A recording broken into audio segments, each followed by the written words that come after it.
Hello, everybody. Hello.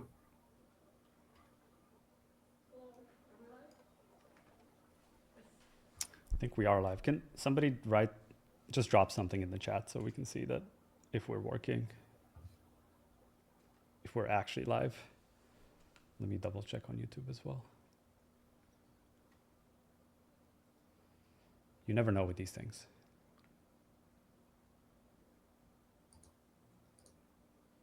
Oh, okay. Yeah. If you look at comments, you can see all the people in there.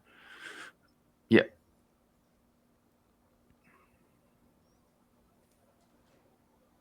Cool. Sweet.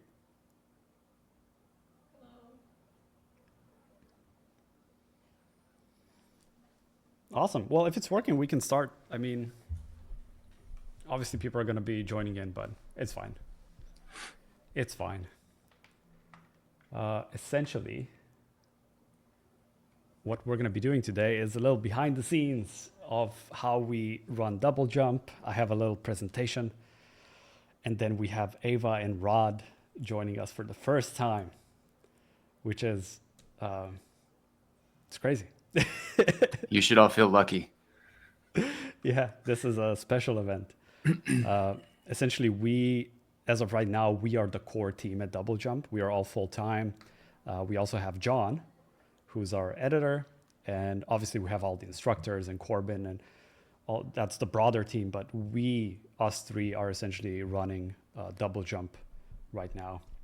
And you probably saw Ava and Rod on Discords, and Ava is doing a lot of customer support as well. But you guys probably don't know all the other tasks and work that goes into running Double Jump. So Rod's gonna show us a bit of not behind the scenes, kind of like sneak peeks for our future workshops. There's quite a few that we have in production. So Rod is the main producer of all the workshops now. I try to help a bit. That was previously my job. Now Rod is the head of production. So we have a lot of cool clips and kind of work in progress from our instructors. I think we have roughly 20 workshops in production. That's obviously can change Oh, it does. drastically yes. And that's one of the things we're going to be touching upon is like, how do we work with instructors? How does the process look like? Sometimes it's easy, sometimes it's difficult. And we have everything in between. And then Ava's going to show us a bit about how she designed the website. She also built the website in Webflow. And then there's a lot of crazy Figma boards that she's going to be showing us. And yeah, some other fun things. So I think I'll start with my presentation and we're going to kind of go from there.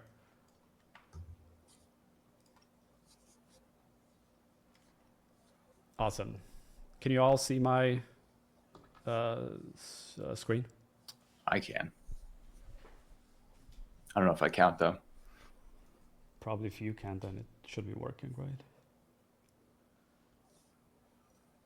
Someone said, "Hey Rod, you're my favorite person at DGA." I don't see that. Did they say that? Yeah. I need to screen capture that and I'll frame it and put it on my wall behind me. I think you should. All right, sweet. Okay, so this is essentially what we're going to be going through. It's essentially our second birthday, and we started Double Jump literally at this time. I had to renew our domain this year, like last week, so I know that's when our birthday actually is, when I have to renew the domain. Like I said, we're going to show some BTS, future plans for Double Jump, and I'm also going to share what went right this year, and all the things that we did wrong, and hopefully we're going to have some fun. All right, first the good. We released quite a few workshops and tutorials. I think, Rod, you said, was it 8 workshops or 9 workshops in total, right? No, I think you're cutting me off at the knees. I think it was was it 12? I don't know. I have to check the Discord. Yeah, or 12, Yeah. and a few tutorials. But Yeah. a lot of the workshops, and again, we're going to talk about this, that were supposed to come out this year are going to be delayed / moved to next year because it takes so long to do a workshop, and sometimes it's extremely hard. Like some of the workshops, the one we just released for lighting and rendering in Houdini, took like a year and maybe a bit more. The workshop from the flip workshop with the ship that we released also took more, I think, a year and a half of development. Obviously not full time, but these people are working in studios, so it happens that we're like, okay, so next month we're going to release a workshop, and they're like, yes, next month, and then they get an emergency project in, and they're like, oops, it's going to take, I can probably start working on this in 6 months, right? This happens a lot, so we don't have control over that. We kind of redesigned the whole website. Eva is always changing the designs, updating it, but we did like quite a big shift from last year to this year. Most of you guys probably didn't even notice it, but we were iterating quite a bit.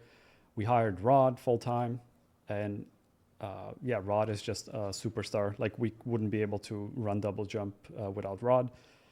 And we're gonna partner up. Well, we partner up with a very exciting person that does very exciting things, but I don't want to. Very exciting. Very, very super exciting. That's going to be for next year, and we're going to do a proper announcement, and we're going to be doing very exciting things with that very exciting person. Excellent. I got accepted into the Visual Effects Society, so I'm officially a member. Yay. And I'm also a judge.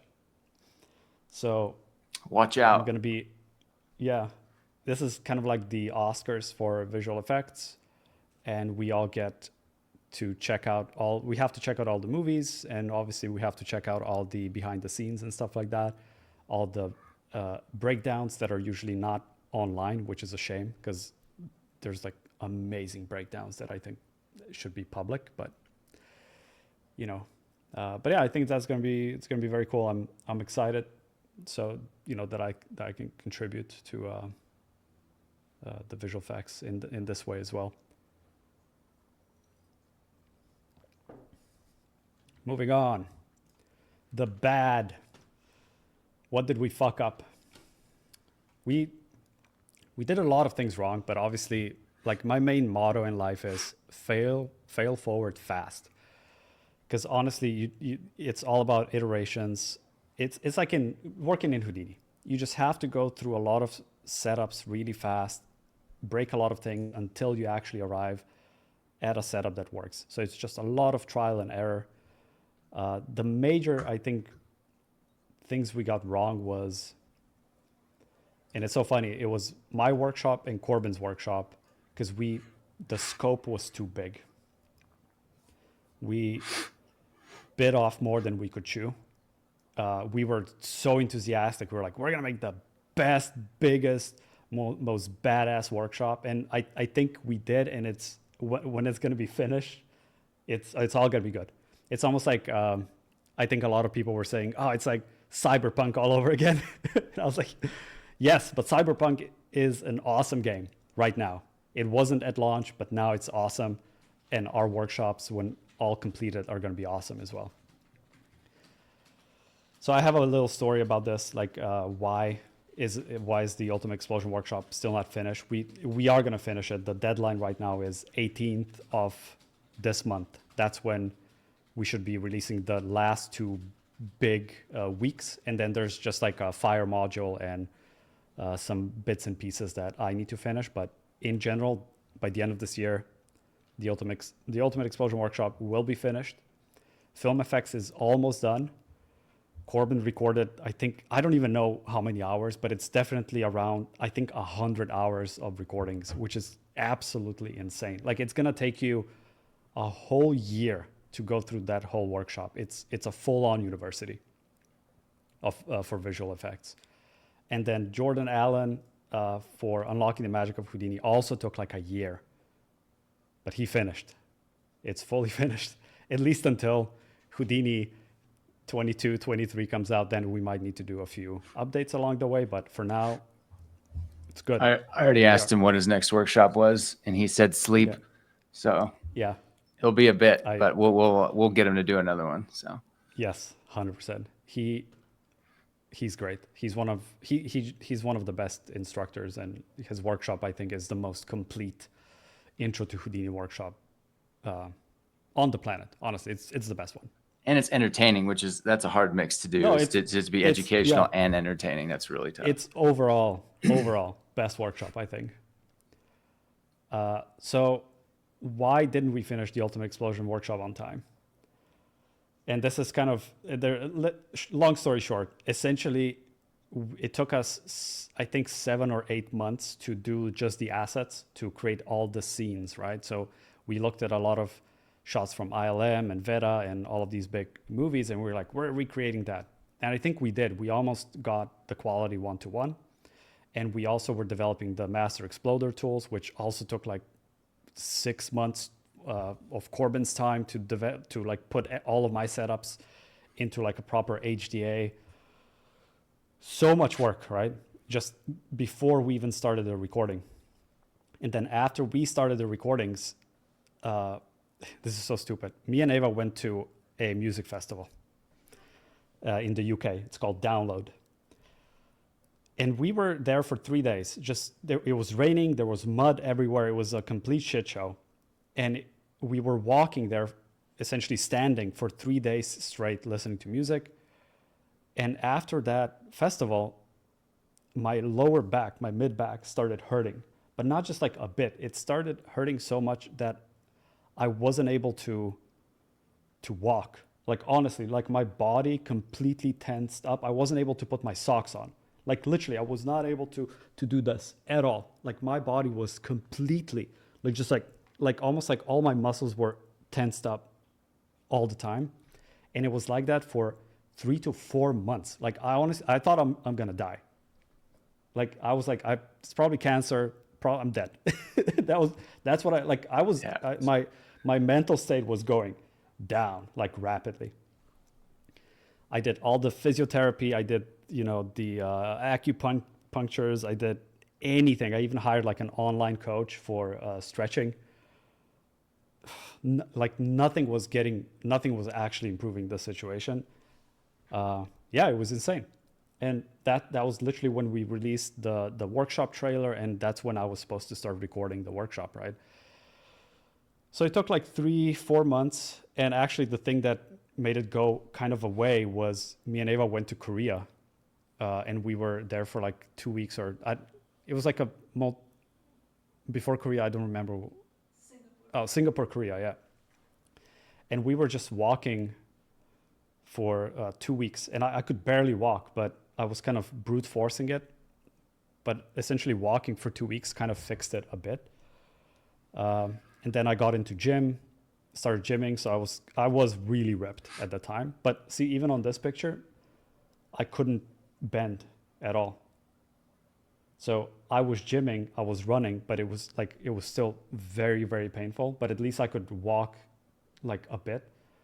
And even running helped, but the first like 15 minutes before you start running was pure hell because my muscles were like so tense. But if you just brute force it, like I was able to stretch it a bit, at least to the point where I was able to run. But I got ripped. I was really buffed because that was the only thing that I thought is going to help overcome this freaking situation of this lower back issue. And then it got better for like probably 2 months.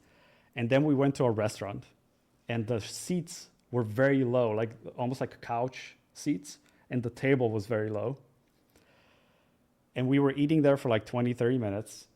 And I was kind of hunched forward like this, eating.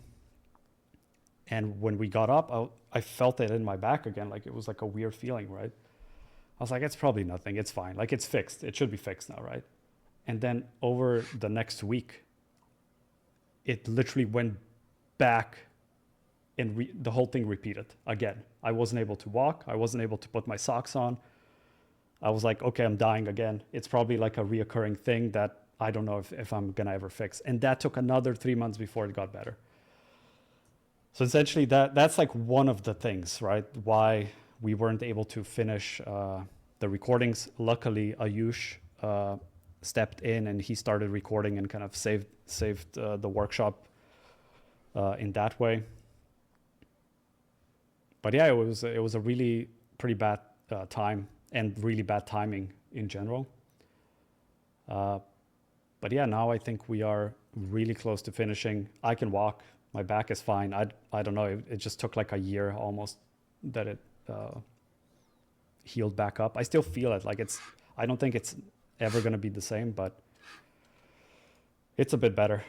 So yeah, we're finishing. It's going to be good. I think we're going to keep working on it and adding new things and updates. So everybody's happy in the end. But yeah, I just wanted to thank everyone for waiting and being patient, but it wasn't fun. it was a very painful road getting here, but it's okay now, I think. So like I said, 18th of December, I think that's when we're going to finish. That's the date, right, Rod? That's the schedule, right? That's what I was told. So Yeah. that's what I go by. Yeah, I mean, we're trying. Ayush also, he has a full-time gig, so Yeah. it's, we try to balance everything.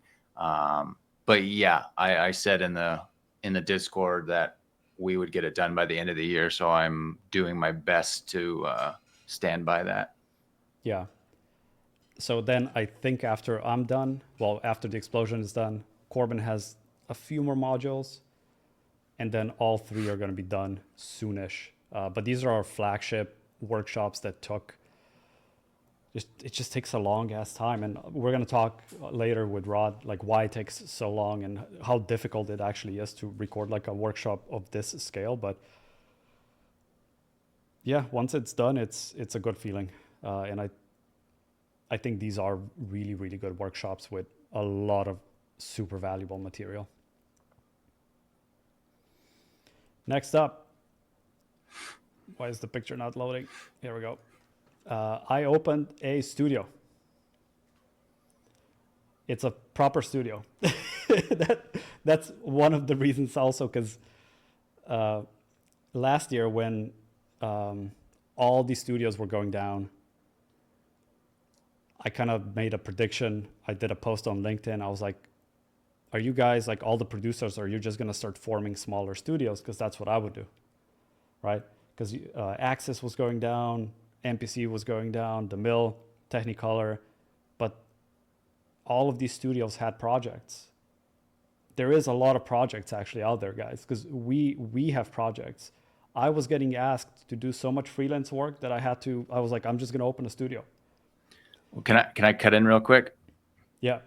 So one of the things that bothers me a lot is when people get on, especially on LinkedIn, because that's like a breeding ground for like fear and things like that.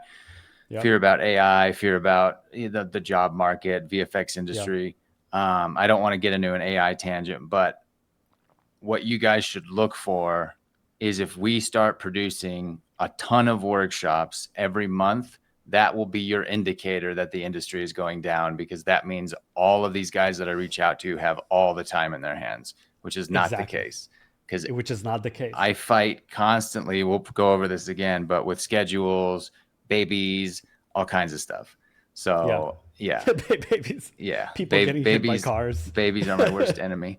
But but yeah. So if there's not what's the word I'm looking for? There's not like a shortage of jobs. It's if your work is good, you will get hired, and then I will bug you to do a workshop with us. 100%. And funny enough, we are right now doing a test for a really, really big studio, for a really, really big project. And I know there's multiple big projects right now in the industry, and I'm having a hard time getting people, like, because I need to hire more people right now. Obviously, like, I'm looking for seniors. So yes, juniors will still have a harder time getting in the industry right now. It's not as it was 5 years ago. It's for sure harder. But I'm having everybody that I know that I want to hire right now is already booked. And I know a lot of people in the industry. So it's what Rod said. And I just wanted to add that, yeah, there is a lot of cool projects currently. So yeah, I essentially opened the studio with really great people. It's mostly the people who helped me with my, who also worked on the Ultimate Explosions workshop. So, it's a really good team of people, and we're currently working, and hopefully we're gonna do a lot of work on a really cool project. So we did a lot of cool stuff already. Let me actually pull up we have a website that Ava made. So you can check it out, Crispy Chicken Studio. There's a lot of stuff that we did from the Ultimate Explosions workshop because they're cool. But we also have worked on Project Marathon with Alberto Mielgo. I always freaking It's pronounce tough. the names. Oh, the names are tough. Not everybody's is as easy as mine. Yeah. Alberto is great. He's the director of a few Love, That and Robot cinematics, the Witness, and the cool ones that everybody is constantly looking at. It was a really cool project. Yeah. Lady with the coins. Yeah. So we did a ton of work on that cinematic. It was a full-on, almost like a short film. I think 6 or 7 minutes long. Pretty cool. We also just finished another kind of AAA cinematic with Studio Hydra, and we also worked on a movie called Primitive War. So we are already doing work. Essentially, we were doing work before I even announced that we have a studio. But us getting a lot of work just proved that this is completely valid for us to open a studio. Like we were kind of working in incognito mode, but then I was like, let's just announce it. So yeah, Eva made the website. It's pretty cool. I thought this was fun, but essentially everybody who works with us is gonna get a cool T-shirt. Like I designed, I think 20 different T-shirts I even did like 5 different logos for the studio, and I was like, I like all the logos, so I was like, let's put it on a shirt, and everybody who works with us is gonna get a free shirt. I thought it was cool. So this is the team. I still want my shirt. Yeah, I know. You'll get one. There's also a special golden nugget here. So if you click on that, let's see if this breaks. Ooh. So there's like a mini game here, and you need to find the golden nugget. So I thought Ava did all of this. She's crazy. Okay, let's continue. Yes, we are looking for more people right now. I'm looking for 2 to 3 kind of senior artists who are really good with magic effects for a very cool cinematic that requires a lot of magical effects. So get in touch if that's you. We're playing with this idea. We're kind of soft announcing it here for you guys, but I really want to do DoubleJump VFX Awards. So essentially, it's kind of like the Steam Game Awards or like the Video Game Awards or kind of like the VES Awards, but for us at DoubleJump, for our community, where you guys, like literally the community, is going to vote, and we're going to create categories: best effects in a movie, best effects in a series, best, all the categories that would make sense for VFX and CGI. And I just want to make a cool kind of award ceremony where we do this like at the end of the year, and we all gather, and just everybody's going to be pitching in their suggestions, and then we're going to do a vote. And I already designed the trophies.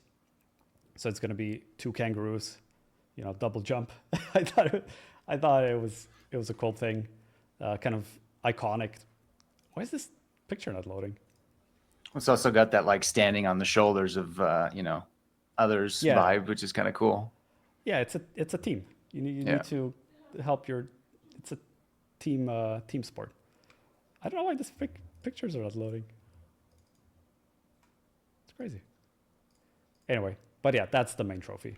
At least that's the first version of it. But yeah, that's what I want to do, and this is kind of like a soft announcement. But I think maybe if if we can manage, we might even do this for the end of this year.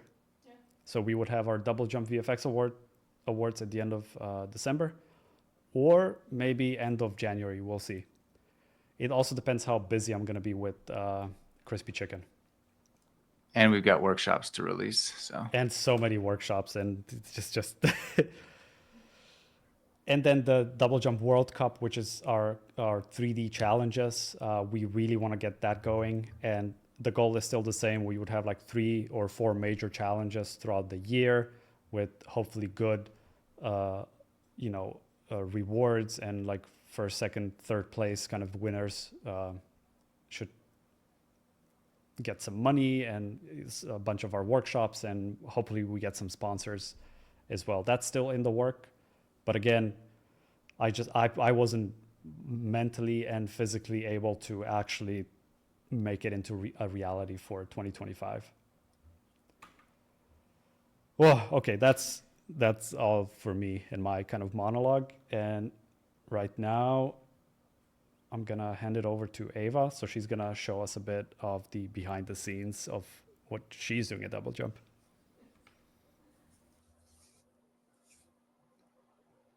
Okay. Hello everyone. My name is Eva. So basically what I'm doing the websites, designs, newsletters, social media. Sometimes customer support. Rod has been lately helping me a lot with customer support. So yeah, thank you, Rod. Sure. Quick shout out to Rod. Yay. Super excited to share you some behind the scenes of what we've been doing. Urban, if you can share my Sorry. my window so I can show and tell. This one? Yes. Yeah. So Urban mentioned that I did a lot of designs for website. Quickly, this is my Figma file. If you're not familiar, Figma is basically like a program where you can make designs. Figma is not made to have that many designs on one board. As you can see, I have also other pages here. But if you can zoom in, you can see that I was making a lot of designs. So when we started DoubleJump, I was not doing web design or development, so I have to learn everything on the go. It was basically, we need website, Eva. So I was like, okay, I think I can do this. So yeah, we did a lot of designs. As you can see, we went through a lot of iterations. If you've been with us from the beginning, you maybe remember website being a bit different and very laggy, and some things were not correctly done, but I'm learning along the way. So I hope the user experience is getting better. Yeah, this is just a quick what we've been doing. Yeah. And I also made a newspaper, DoubleJump newspaper. I made the designs, and we found a printing company in London who still makes like newspapers, so we print them. We did t-shirts, so for every legendary and supreme workshop, you get a t-shirt, and we ship it to you. So we order like 700 t-shirts, and yeah, I hand packed them all, like made all the labels, made all the the import documents because we were sending them basically all over the planet. So yeah, we were me and Urban when having those heavy bags of packages just going to the post office and ship them. And yeah, when we are starting to get pictures back from you all who received the t-shirts, I was so happy, and just that you guys got it from all over the world. It was really amazing feeling. And just to add, every t-shirt was made by different artists, also instructors. They give us a reference what they wanted. For example, for Corbin, he really likes the kind of metal style of t-shirts, metal bands, and he wanted a wizard. So yeah, we hired for every workshop an artist to do original design, and we printed them and shipped them. No AI. Yeah. Yeah. Rod, what do you want us to say? I said no AI was used in the making of the shirts. No AI. Yes, no AI. And yeah, super cool. the results were amazing. But sometimes the t-shirts came back. Either post office rejects them and we don't know why. And like one day I remembered, this is a screenshot from a video Urban was filming me. I was really sad that day, but we got t-shirts back, and you can say, oh, just ship it again. The problem was the post office, they put a sticker on top of the who we wanted to send it to, so we couldn't find out which were rejected and which were sent out. So it was a nightmare. But yeah, we keep on going. We're still finding a solution to bring the shop and merch back again. Yeah, it's gonna happen. We're gonna find solution. And another thing that we did, we also hosted in-person community event in London. That was super fun. I wish we would do this more when we were there, but yeah, it's so crazy because yeah, it's so much work we have to do, and yeah, I wish we'd done more. We should done more. Yeah. And yeah, we also attended FMX last year. Not last year. Wait, it was last year. It was last year. Yeah. So I also made like a banners for it, some merch. Urban and Corbin did the presentation there. That was also super fun. And yeah, we were handing out. Oh, I don't know if you can hear, but we were handing out free newspaper and pins and stickers and T-shirts, and we also had caps and things like that. So super fun. I think we're gonna do more of this. We should do more of this. This next year for sure. Yeah. So yeah, that's what I do. Besides also updating the website, posting on social media, and sending out newsletters. And yeah, it's a lot. It is a lot, and thank you very much, Eva. Of course. It's crazy amount of work. Just the planning of everything is insane, and just then the actual work. And at the beginning of DoubleJump, I was editing all the trailers, all the materials. Eva's also editing. You didn't even show, like, Eva's editing a lot of the stuff that we put on Instagram, and then you have to run ads as a business, and then she's writing all the newsletters, and designing all the newsletters. It's like literally everyone at DoubleJump right now is doing almost three full-time jobs, and that's why I was also completely burning out and recording my workshop, and I thought I was dying. This year was hard. Right now it's great. When you're going down, you're essentially just picking speed. So you're picking up speed, and you go, whoop. So we're on the upward trend right now, but middle of this year, goddamn, we were going down fast. But obviously on the outside, a lot of you guys don't know what's happening, and we're still working on a lot of workshops, and we were all really trying our best that none of this is kind of visible. But luckily, I think at the middle of this year, Rod, we started chatting, and then I was like, oh, we really need someone at DoubleJump, and I didn't even know exactly what we need. I was like, we need someone, just help. Well, I guess I can start by, sharing my story a little bit. So I have I'm 41 at this point. I have a background in sales, 20 years of sales experience, everything from bicycles, was an avid mountain biker, to high-end art. I sold art in La Jolla here on the coasts, like Picasso paintings and Andy Warhol, things like that. So I did that for 20 years, and I would always do creative things on the side, whether it be illustration, or I did some computer graphics work when it was called that back, for local businesses and things like that. Even for some of the places I worked, I started to kind of dabble with them, which was fun. Whenever you get paid for something you create, that's always a very interesting experience, very rewarding. And then eventually I was like, well, why don't I try to do this full time. So it happened though, when I decided to do that, it was like 2022. The industry was kind of going through some turmoil. So I decided to quit my job, lived off of savings for 2 years, which I don't recommend. Don't do that. And I just learned Houdini for those 2 years. That's all I did. 7 days a week, eat, sleep, drink Houdini. I've probably seen more Houdini workshops than anyone on the planet.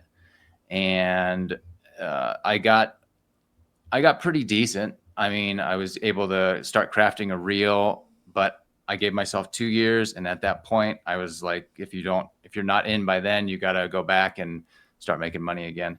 So that's what happened, is I ran out of time. A month later, I was getting active on the Discord for DoubleJump. And then a month later, Urban just kind of reached out and was like, hey, appreciate you answering some questions. I was wondering if you want to kind of, just do some stuff for us for free, and maybe we'll pay you in workshops. And I was like, and then I told him my story, and I was like, no, I need a job. And then he asked, well, what do you do? What can you do? And I told him my background, and he's like, well, that's exactly what I need help with, because I can't do all of this by myself anymore. Also Ava was there, but even that was, Well, I was producing all the workshops. Yeah. While Ava was doing all the web design, marketing, newsletter stuff, and I was doing everything on the workshop side. Yeah. And it was just, and also doing my workshop. That was the main thing. Like that was it's absolute insanity. Like what we tried to do and what we were doing at the time is just bananas. But that's why it's taking a bit longer. But I promise everything's going to be done and finished and patched up. But yeah, that's when Rod kind of joined, and then slowly we were like, okay, let's see if you can produce a few workshops and how that's going to go. And I think Rod was born for this. And now he has 20 workshops in development, and hopefully next year is going to be the biggest year for us when it comes to workshop releases. And we do have a few flagship workshops in production.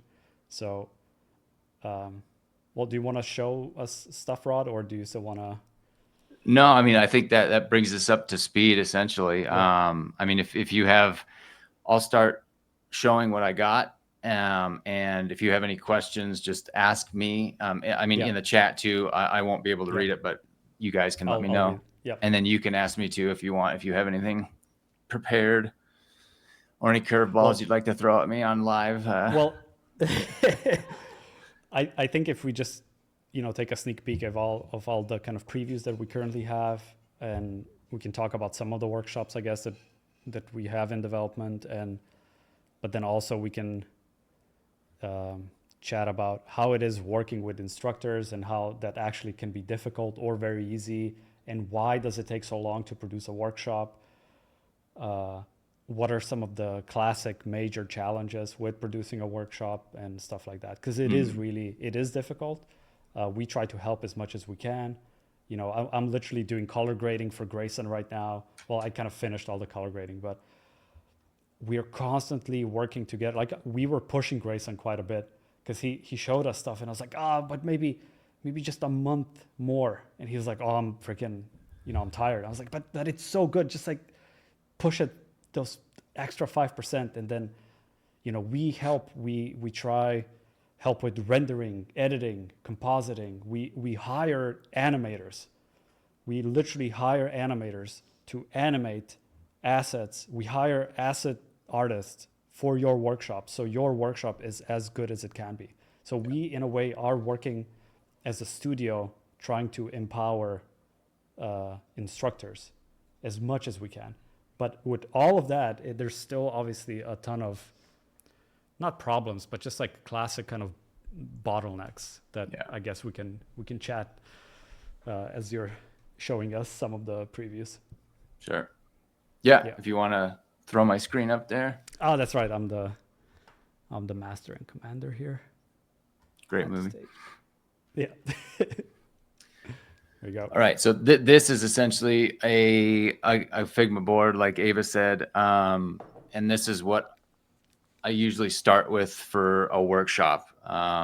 unless an instructor comes to me with an idea, I'll, chat with Urban and the team and try to, see what they think will work. And then I just kind of see if that's actually practical. Because sometimes what I want to see is essentially like a short film, and it's, we don't have millions of dollars to spend on that. So, anyways, this is the first two are in an order, but after that, we don't have release dates.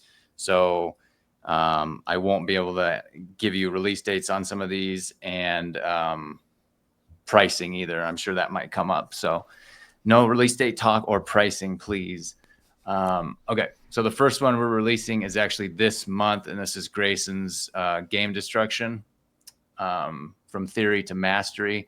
So he's going to go over pretty much everything you can want to know about destruction in Unreal. He'll be taking setups from Houdini and actually bringing them into Unreal and creating some pretty cool.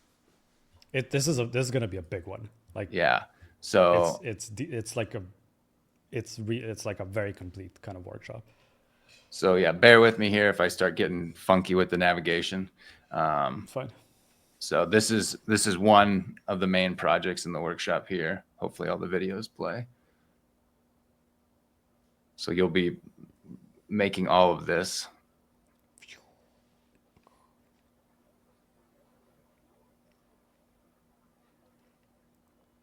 And the explosions are actual VDBs that are super compressed with Zebra AI, so they can actually play in game.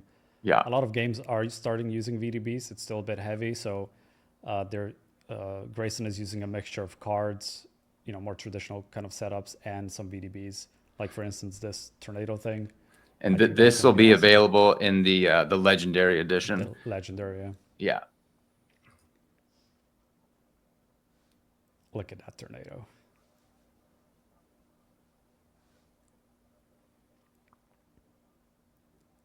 So this is real-time destruction. This is not pre-rendered. This is running. All of this is Unreal Engine running in Unreal. The tornado is a Houdini sim though, but then all the RBD and destruction and everything else, the trees, that's all Unreal Engine. Like, and this is just kind of a live screen recording, which I thought was kind of cool.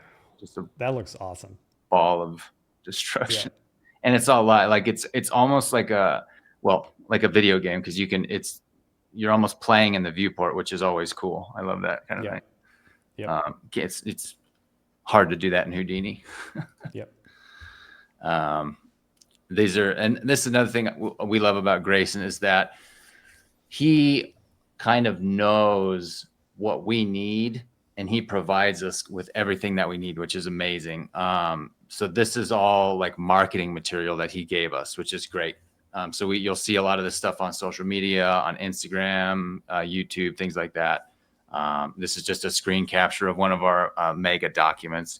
And these workshops are massive. They take on average 50 gigs. I mean, you guys know, you've downloaded some of them, and some of them are upwards of 200 gigs. And we have like a 12 terabyte mega drive that houses all of our workshops. And it's pretty 16, nuts. 16 is okay. Yeah. No. Yeah. We still have some space. So. But yeah, Grayson's a superstar. He's really easy to work with, and he just makes things. Like, he modeled this. He made this asset.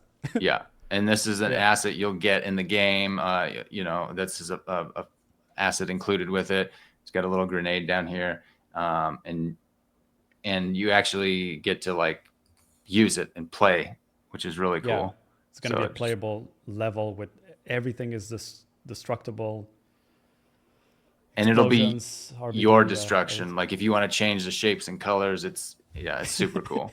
And he's just going nuts. I was watching this getting Terminator 2 vibes, like when he comes out of the bank, he's just like, tunk, tunk, tunk. Yeah. Well, it kind of looks like a Doom, a gun from Doom, and you just freaking go ham on all the demons. I don't even think you were alive when the first Doom came out, were you? I was just getting out there, man. Just getting out there. Yeah. I was just I literally remember going to I think it was a Wells Fargo with a friend of mine. His mom drove us there, and he got out his savings, which I think was like $200, which, for a kid, that's a ton of money. And then we Yeah. went to the mall, if everybody knows what a mall is. And he bought, I don't remember what system it was that it first came on. Wasn't but it a PC?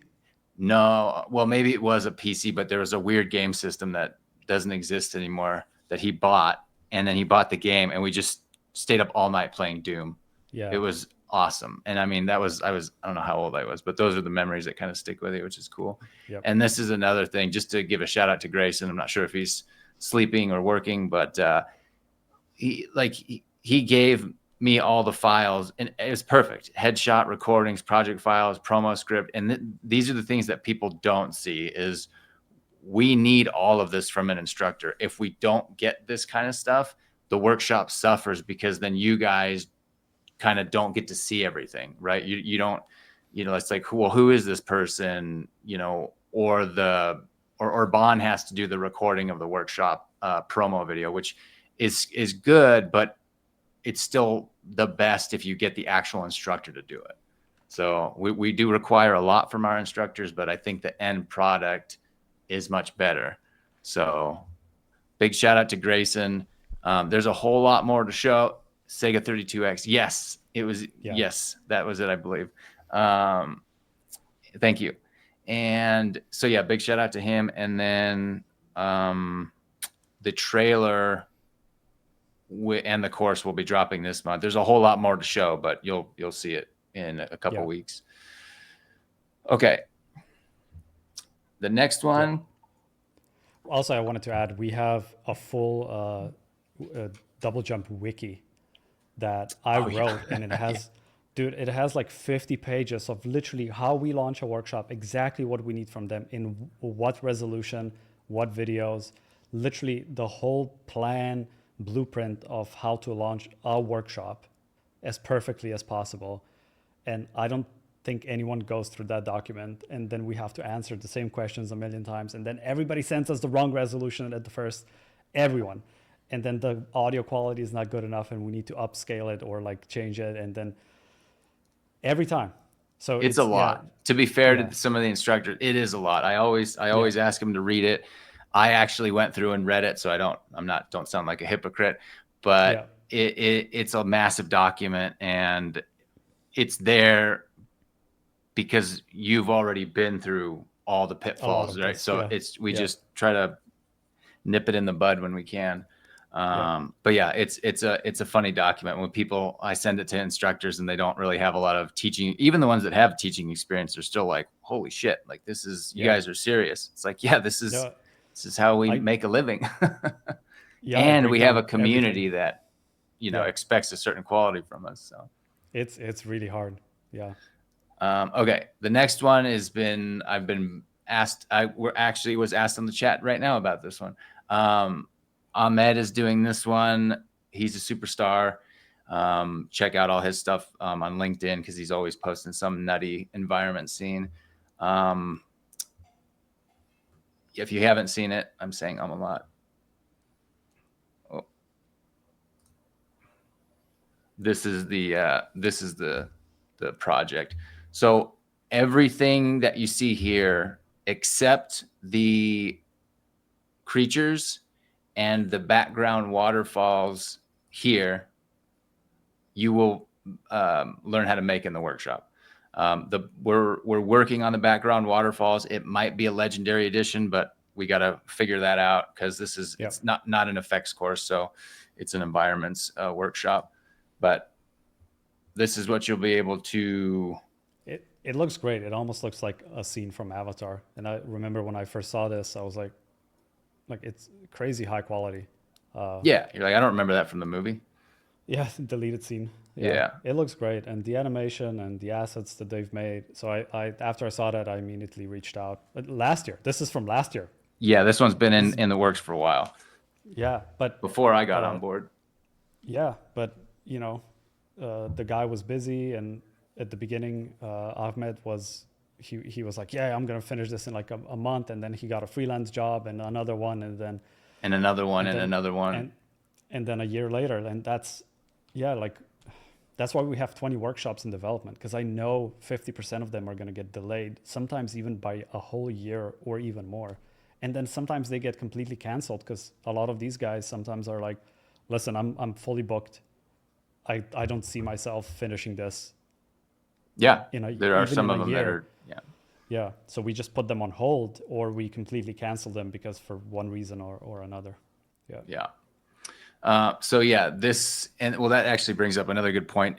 What I said before is, if your work is good enough, you will get something, Hired. a gig, a Yeah, job, whatever. 100%. Because that's exactly what happened here. Is he showed this, and he couldn't stop getting gigs. So Yeah. you know, and with this one, it's kind of special because I can announce that we're partnering with Chaos Group. So students are going to get a ridiculous deal on V-Ray and its kind of associated programs here. And yeah, this is like, it's a year license, I believe, and it's a crazy price. So Ahmed uses that V-Ray to render the workshop. We have another one that's going to use V-Ray as well. So that this will definitely come in handy. I'm sure you guys saw the drop and render deal that we did. That was out of, out of necessity, not only for our workshops, but to help you guys render some of these, because we know it's a lot. So we're working behind the scenes, not only to make workshops, but to get you guys some cool perks in the Legendary Edition. So it's different than the competition. And yeah, it'll use Houdini, Maya, Nuke, SpeedTree, and V-Ray. And these are some cool behind the scenes. Oh, it's going to be around 8 hours of instruction, and it's very condensed too, which is kind of nice. So, well, this is a thing we constantly also discuss internally. It's like, is it better to do a 10-hour workshop or a 50-hour workshop? And is a 50-hour workshop more expensive than a 10-hour workshop? Yeah. Right? Because not every time, like quantity doesn't equal quality, and sometimes it's more beneficial for the customer to get. So, for instance, from post-processed, our Unreal Engine automotive workshop is, I think, 18 or 15 hours long. And people love that one. It's also one of our best sellers and our kind of flagship workshop. And the best renders are coming from that workshop, because the way it's structured so the student / customer gets, once they're finished, they create a really cool render. Obviously, it's Unreal Engine, it's real time, so they don't have to render. It's a lot of reasons, but it's a short workshop that it's more obtainable to actually finish in a month versus recording 80 hours, which then takes a year for the instructor. It's really difficult, but then not everybody even finishes that because it's so freaking long, because it's like it's a full-time job for a few months to go through all the material. So then you're like, what is more beneficial? And sometimes, honestly, a 15-hour workshop is more beneficial, and length of the workshop should not dictate the price or the quality of the workshop, right? So, and it's a struggle, because let's say this one, right? It's like 8 hours long. Let's say if we price it at 600, like all the other all the other workshops, is it worth 600? You know, to some people it's going to be a yes. To some people they're going to be like, but it's only 8 hours and film effects is 100 hours. Yeah. Why is it at the same price? Well, because sometimes you just need an 8-hour condensed workshop about environments. And you need it, and that's why this information is valuable to you. So in the end, it's very subjective what is actually more valuable, right, to the customer. Yeah. No, it's exactly it's and a lot of it's instructor dependent too. Some of the instructors like to take more time, so it just, again, it's another sticking point for us behind the scenes. It's always when it comes to price, workshop titles. That's a huge one that we go back and forth on and argue over. So and then, newsletter titles. That's a fun one. Yes. So recently, anyways, so this is a preview screen captures. Obviously, he's going to go into all kinds of different things. Deep rendering, which is kind of cool. You don't see a lot of that going on. And I was watching some of this last night. That's the perks of being the executive producer at DoubleJump, is I can watch the workshops whenever I want. So I was watching some of this last night, and yeah, he goes into the deep rendering. Here's another over here, and yeah, it's just super cool. And then a lot of procedural modeling of cliffs and vegetation scattering. Goes into speed tree and creates some pretty cool mangrove trees. And then cool layouts in Maya. Again, procedural, like root structures here in Houdini. And then again, the cliffs. So awesome. Just overall really cool. Yep. Let's see. Is the environment rendered in OBJ level, V-Ray, or Solaris? It's, did I take any? I don't remember. I'm trying to see if I have any screen grabs. I'm not 100% sure. If you ask it again on the Discord and remind me, I'll look and see. And so, yeah, this is just, I asked Ahmed last night, you know, what do you think are some cool things that I could grab screens from? And he just, you know, again, this is a lot of the stuff that's covered, and this is just a small snippet. So this one will be a January release. So look for that one. Okay. And so these next ones, like I said, not in any particular order, just this is what I've got going on, or we've got going on, I should say. So the first one up is Jesse. He did the anime impact effects. That's our most downloaded workshop. Unfortunately, at least from me, from a sales background, it was free. So that always bothers me, but for you guys, it was awesome. Yeah, we could have made a lot of money with that one. Yeah, I'll say that. This one has literally thousands of downloads. So yeah, we could have like 5,000, or we could have retired or 8 on this workshop. Yeah, but anyways, we did it for free. Yeah, and along with the moonshot, that one's getting up there again. That's got a couple more days, and then that's gonna go back in the vault. I was gonna say Disney vault, but that's trademarked. So yeah, this is one that Jesse's working on. It'll be in the same kind of vein of the anime impact effects, so the whole scene.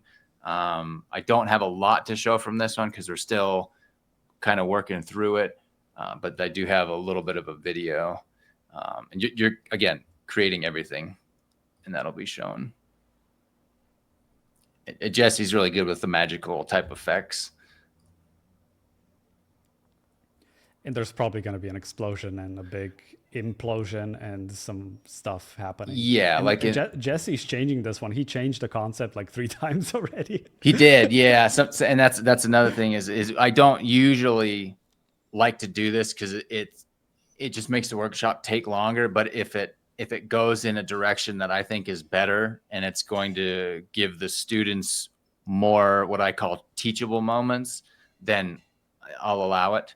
But yeah, there will be like a shockwave here, and I believe there's going to be a system where the trees will be affected by it, and then the ruins, and there's going to be, I think, some cracks and some RBD, you know, floating around. So there should be a lot of stuff to learn. And he's got all his little wacky. I didn't take any pictures of it, but his like little HDAs that he makes. I'm sure you guys are familiar with them from the anime. Yeah. So there'll be a bunch of that in there. The next one up is essentially how to use Houdini for short form storytelling. Martin is doing this one. He's incredible. Go check out his website. He's got a lot of small, 1 minute to 2 minute shorts that he does on his own for, fun and to experiment and learn new techniques. And so I figured this would be a good one for you guys because it will not only teach you storytelling and so a little bit of cinematography, where to put the camera, why to put the camera, but also a lot of different types of effects. So this is going to be the workshop. You'll be able to make all of this.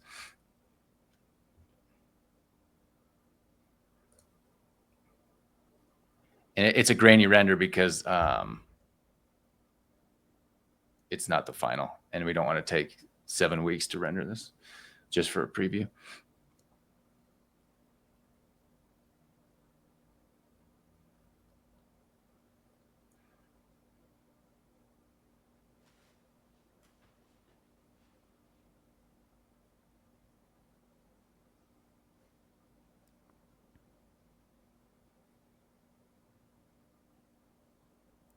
It's pretty good, right? Yeah, it's got some cool vibes. Yeah, this went through a lot of iterations as well. I Yeah. think for the past 6 months, we've been kind of adding, improving. So this is not the final version. This is gonna probably, Correct. It'll still change a little bit, but the Change, bones yeah. are there. but it's great. Yeah, So that one's from Martin. That should be cool. And again, all in Houdini. So a lot of different setups there. This one's from my buddy Dan right up the road. I live in Southern California in San Diego. Dan's up in LA with a lot of the other effects guys. He's worked up Blur and things like that. So he's a cool guy. We'll be doing a kind of a tornado effects workshop. So there'll be destruction in there, procedural modeling to build out the environment. And then obviously the main star of the show will be the couple different tornado setups. We're doing 2 shots from the movie Twisters. and we're trying to match them. Like we're really trying to match them 1-to-1, almost exactly how ILM did them. But with one person. But yeah, well, I helped a bit on this one. Yeah, that's true. Okay, yeah, 2 people. Sorry. Yeah, because I essentially developed a new. I haven't seen this before, but this is using flip and a lot of cool kind of fake particle flip-looking effects to make it spin, and it's like really organic. And I think, and then Dan is adding stuff on top and like improving the system. Yeah. And then this was also using Maximus, which is one of my kind of turbulence, disturbance microsolvers that I've made a month and a half ago.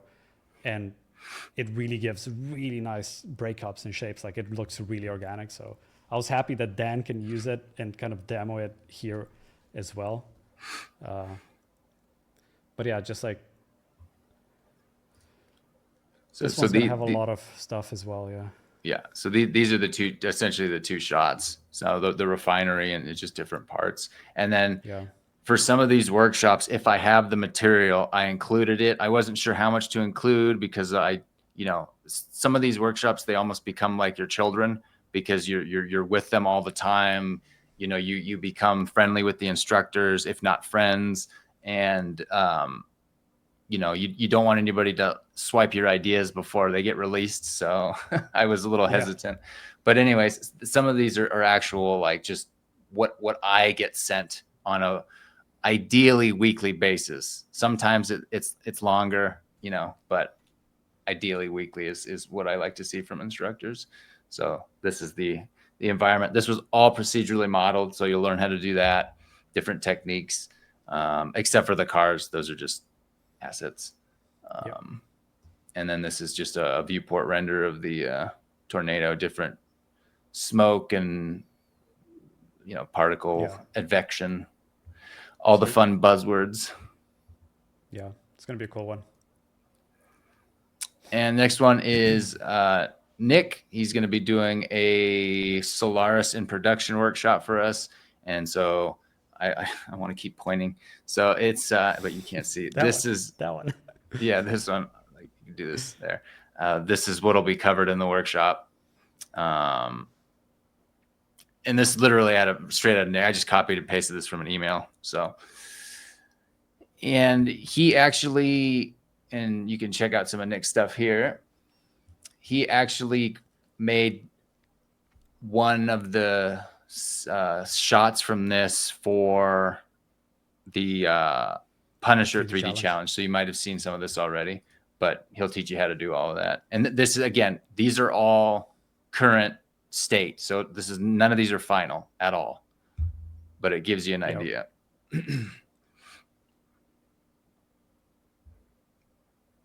This is the shot from the 3D challenge. Yeah, and I think Oh yeah, that's a shot, but then everything before it was added, right? Correct. Yeah. So Yeah. we've essentially elongated the storytelling, which Yeah. is interesting. And It's like taking those 3D challenges and being like, well, what happened before? yeah. And I think Nick is also working at Blur currently, right? He's one of the These guys, environment rendering I don't guys. know. I don't know. I get Yeah, lost. I think he is. When somebody tells me they work at Weta or on an Avatar film, it's now. Before I would have been like, "Oh man, that's super cool," but now I'm like, "Okay, like that's great."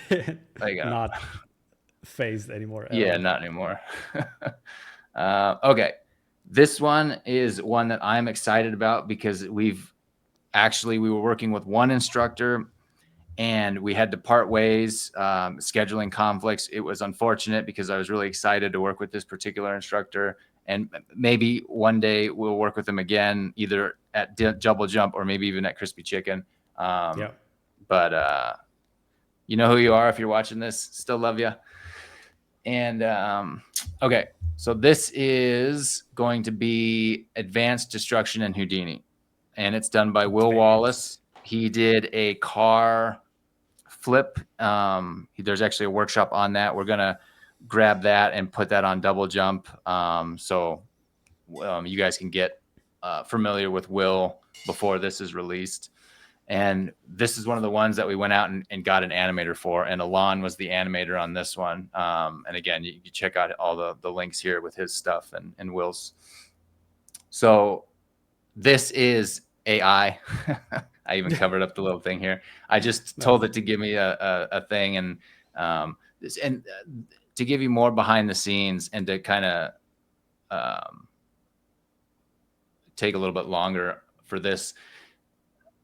This is how I would want to title a workshop, right? Like an incident at Outpost 619, Advanced Destruction. But again, we always get into arguments of like, well, is that too long? Are people going to get confused? So we'll probably end up with something like Advanced Destruction in Houdini, which is for me is boring, but it gets so the dry. point. It gets the point across. Yeah, it's so dry, and I hate it. But as soon as we title workshops anything else than what they are, they don't sell, or nobody, or people get confused. They're like, what is a fire arrow? What is that? And then it's the more confusing it is, it's just like from a marketing perspective, we have to be just like so dry when it comes to these titles. Yeah. So, and to kind of give you a little like really early behind the scenes, this was the mood board I started to develop when I was kind of having the idea for the workshop and talking with the original instructor. This was it, and kind of the vibe that I wanted to see. So I take not only real world reference, which is what we always say in the Discord, is what's your reference? Let us see it. Always best to go with real world stuff. But Gravity was a huge inspiration for this. Just the destruction and the look dev on that one. I think that was done in Arnold back in the day. And Geostorm, I was watching that the other day. Love me a Gerard Butler movie. That had some really cool look dev on the station. And then I watched The Martian. Again, great movie. And then it had some great look dev. And then we've got some videos. Can't show here because these are, well, I can't show them. But in some of these, there's destruction that we have never seen before in a workshop, and we're trying to emulate that and give you guys like something new. And then we kind of come down to what I want to see. So I was like, well, tentacles are cool, portals are cool, and then space stations are cool. So why don't we like just destroy a space station? And then here's some portal references, and then space station stuff. And then here's actually I have a better picture of that. So this was, again, this will be rendered in V-Ray. This was a look dev to make sure the textures hold up at scale, and they do. And there's this. And here is a very early dev on the animation.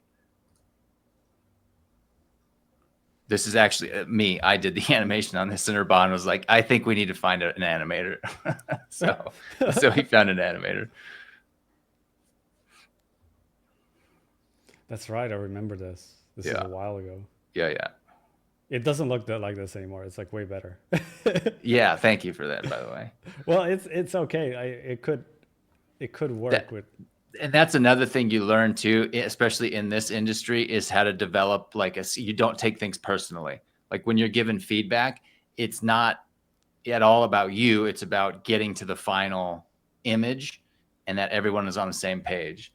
So now when it's, I actually have to tell Urban now, like, stop sugarcoating it. Just tell me it sucks and I'll do it, and we'll go a different route. So It's faster. yeah. So this is the station that we're making. This again, it'll change. This will be included as a custom asset in the workshop. It'll be UV'd, U-dimmed, all that good stuff. It's texture and substance painter. And I'm thinking, this is just the thought, I wanted to actually sell spaces on the station. So if you guys wanted to kick in for different prices, right? So like $20 for a small panel, $100 for a large panel, we'll put your logo on here, and then you can kind of be immortalized in a workshop, like we're doing here with the Double Jump and Crispy Chicken. This is Will's logo on his website. So yeah, we should reach out to Side Effects and like these other studios or companies as well. See if they want to chip in a little bit. Yeah. Help us out. And then so this is a little bit closer. These are actual shots from in camera. And then this is I'm going to skip that real quick. This is the actual animation here that you guys will be provided. It's included in the workshop.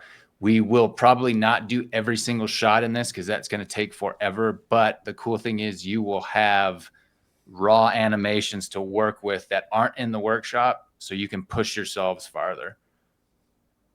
Right? Whenever you do a workshop and you just copy it and then you put that in your reel, that doesn't help you. You need to do your own shots and encounter your own problems. And then when the studio sees that, they know, okay, like this individual can problem solve and they can do all that. And you're more likely to get a call back if you do that. Yep. So this is R&D from the workshop.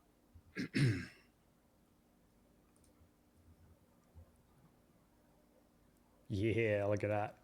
So again, see, this is also a good example where we hired an animator.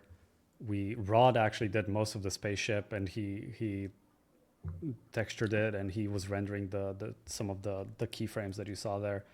And then we had this whole concept and everything, and then we were looking for a destruction guy who can actually make proper, hardcore destruction on this. So yeah, we really try our best to, this needs to go through ACES. Jesus Christ. This is not ACES. But it looks pretty good. This is just basic R&D. Like the explosions will change. And this is another thing behind the scenes is it's, I was even talking to Will. You're just like, hey, I know Urban's the explosion guy, but in this one, I don't want big explosions because they're covering up all the hard work. So we just, did a big one. Yeah. Well, this is after I saw this. Yeah. No, I like it. I think we should do like 2 different levels, or like 3, one with big explosion and one with a bit more realistic kind of. Yeah, this is great. Like all the metal bending and like the different pieces and the interaction with the animation and all of that, right? It's pretty cool. Yeah, I think this is going to be one of the best destruction workshops out there. And it'll be all art directable, so it's almost like an actual studio project, because these are things that a director would ask. It's like, well, can you make it 90% less? And you're like, well, what does 90% even mean? Like 100%. And then you would show this in the dailies, and he would then pick which one. It's like, okay, well, you wanted it 60. That's what we're going with. Yeah, look at that. And they're different setups too. It's not just like destruction, but it's like, okay, well, how do you, do things with like a cage system, or, take the tentacle and create a map from that. And that'll drive your destruction. And then this is just one making sure that the tech actually works with an animation. Yeah. Which is another cool thing. And we'll discuss all this in the workshop. He'll walk you through like, why am I doing this on a crappy little thing that's just doing this? It's like, well, because you don't do it on the main animation right away because that takes too long. The goal is to get the tech working quickly so that you can show it and get it approved, and then you work on the big thing. Yep. Again, things that'll help you not only in your career, but if you go freelance, that's huge. And then these are some of the different, again, it's all R&D. So some of it's really wobbly, but it's just to show that it's actually working. This is a cool one there. This is more. I haven't seen this. Oops. Haven't seen this yet. Oops. What? This is Yeah. great. So this is more like how it would look in space, because obviously there's not really any oxygen for explosions. Dude, that's awesome. I thought I was from a movie because I haven't seen this yet, but oh, heck yeah. So, what that actually shows you too, these modules have actual internal structures, like a lot of them. So things to attach constraints to and interact with. They're not just like Coke cans. So I think the model as it stands now is like 7.6 million polys. So some people will put a caveat on the workshop. Some computers won't be able to do this, but the cool thing is it's all modular. So you can just strip it down and use whatever your machine can handle at that point in time. And then as you upgrade your machine, you can go back to the workshop and be like, let's do the whole thing now. So that's always cool. I'm trying to help you guys out there that are using laptops and stuff. The portal effects will be included, but that'll be in the Legendary Edition. And the full sequence, which I showed down here, will also be available in the Legendary. So again, just to give you guys options there. And this workshop's price will probably be more in line with our competition, because usually our prices are lower, which again is a point of contention. But this one will be priced. Yeah, it's a flagship. It's huge. Workshop. Yeah, it's a big workshop. So again, shout out to Will. If you're watching this, appreciate you, buddy. And Will's great. We do a call every week, that's like the ideal. So everyone's on the same page. Everyone's, motivated and it's fun. And again, shout out to Alon. He spent a while. Tentacles, apparently, I didn't know this, but in the animation industry, tentacles are a huge pain in the ass. So shout out to Alon for doing that, and for the other artists who helped us with the texturing and modeling. Yeah. Sweet. Okay. Now for another flagship one. Our buddy Moises is doing this, and Martin is animating these. Martin's great. He's actually animated a couple things for us. The hardware requirements to run that entire workshop, you're probably going to want like a Threadripper or some like high core CPU, at least 128 gigs of RAM. This is for the whole thing. If you want to strip down the model, you can run it with less. And we try to do that.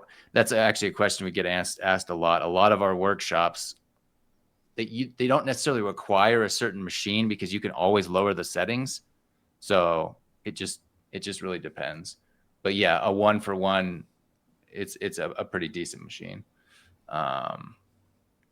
So this will use Karma, Material X, and this is more along the lines of bespoke effects, which is when you get to a certain point in the industry, that's what you're going to be doing. Is the director will say, hey, I saw these 3 movies. Can you combine those effects and do that? And you're like, I think so. So this should help you develop a workflow to do that. The This, genesis. again, Go ahead. sorry, this is again a really good example where we again hired an animator, created a whole scene, and then we talk with the artists, with the FX artists, to see what kind of effects. Well, and Rod Rod in a way is also a director for a lot of these workshops now. So he would create a full Figma board with all the references and how it should look like and how many shots are we going to do. I quickly helped with the cameras, and I know, Rod, I need to update the cameras because they were too fast. And this is what but Urban was talking about. Yeah, exactly. Yeah. So Rod is acting like a producer / director for a lot of these workshops. And, you know, that's kind of the work we put in here from our side, is to kind of guide the artists. And then once we agree on a concept and a direction, then we go, okay, we have an animator, we have somebody who can help us render this. Maybe somebody can even sometimes help with the compositing. And it is like a full team effort to create each and every one of these workshops. And that's why, like, this year we did release a few workshops, but next year, this is all, we were working the whole year on these ones. Yeah, the Houdini God's willing. Yes, next year. Yeah, but that's, in a way, we want to show you almost like this is our, you know, when they show at Comic-Cons, they show previews of all the shows, and like Marvel would show all the logos of all the shows that are coming for the next 3 to 4 years. This is kind of like what we're doing. Yeah, we're showing our hand for a while. Yeah. So yeah, this was the original mood board that I was putting together when I thought of this. I've always wanted to see this How to Train Your Dragon 2 ice effects thing done. And I've seen it. It's been done. Some other guys have kind of hacked it together, and it was okay, but never anything that I was impressed with. To the point where I'd spend hundreds of dollars. So anyways, that was the genesis of this. And then talking with Moises, we came to another kind of inflection point, and that was, well, why don't we like start adding some like gore to it? That'll like really kind of change the flip the script. So all of these are a team effort. And I mean, there's even, these are even scripts. And again, sometimes the artists themselves have to tell me like what's possible. You know, they're like, hey, that's going to take me 3 years. I can't do that. Yeah. Cause we had talking dinosaurs, and we were like, well, that's maybe a bit too much. Yeah. No, we didn't. But no, I was like, did we? I don't even know anymore. I don't. No, I no, just no. wake up and do this and then sleep, and then I don't know. But this is like the first kind of look dev that he was doing, and this one kind of shows like 2 different moods. Like we need to decide what we think is gonna work better for the effects and what won't. But again, they're like little tiny projects, and this is a rough animation, or this is the animation with the environment. And again, just some behind the scenes so you guys see what's going on and how we develop these things. Urban did the cameras. They're still being worked on. Yeah, it's too fast and a bit too hard to see what's happening. And then these are where some of the effects stand now. Whoops, I knew I was going to do that.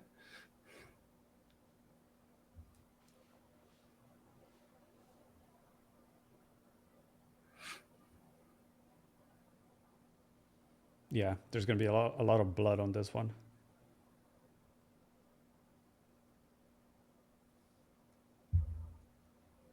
Yeah. Sweet.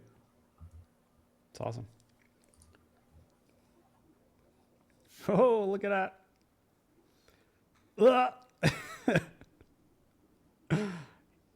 He's dead. Oh!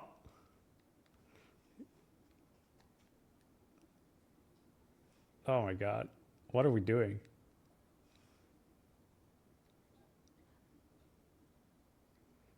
Are we going to get banned from YouTube for showing this? No. Maybe like 20 years ago. YouTube's going to flag us for not now. Inappropriate footage. But That's gonna yeah, be so awesome. we we I haven't seen stuff like this before, where it's like gory and blood and just like, nobody does workshops with that. But essentially, it's like a lot of vellum and flips and like all you can reuse a lot of these techniques for more for all kinds of different effects, right? yeah, Yeah, and then again, just yeah. some This is good. R&D stuff That's there. really good scale and And grains then and these are all USD Karma Material X. And I have this, I have it at the bottom of this presentation, but a big shout out to a lot of our partners like iCandy XYZ, who allowed us to, well, we purchased this rig, but they're allowing us to use the animated cache files in the workshop, which is really cool.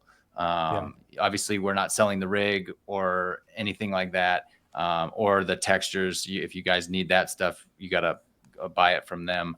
But you will get the animated cache file, which is all you really need to do the effects. Truong CG artist, I believe, is his, how you pronounce that. He, again, allowed us to use the animated cache files from his dinosaur. His rigs are all over the place. And they're really good. A lot of the animators prefer to use these. And then here's the Triceratops. But yeah, the dinosaur is what's going to be getting impaled, like you saw, and that's where all the gore effects will come from. So that's that one. Thanks, Moises. And this one, I'm sure you guys know Stephen Corman. He's done other workshops. He's awesome, and we'll be doing a matte painting workshop with him. I don't have a ton to show from this one, but this is which essentially you'll be creating is this scene here with the Barad-dûr and the Mount from Harry Doom. Potter, right? Yeah, exactly. I think the third one, Prisoner of Third. Azkaban. Yes, that one. Yeah. And then we're trying to get some effects on top of this too, just so we can show not only kind of matte painting techniques, but how to incorporate actual effects into the matte painting.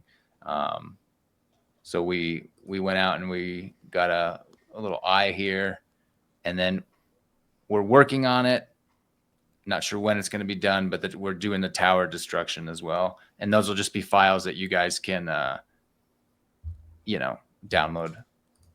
It won't be shown how to do that in the workshop. And then here's the closer of the eye.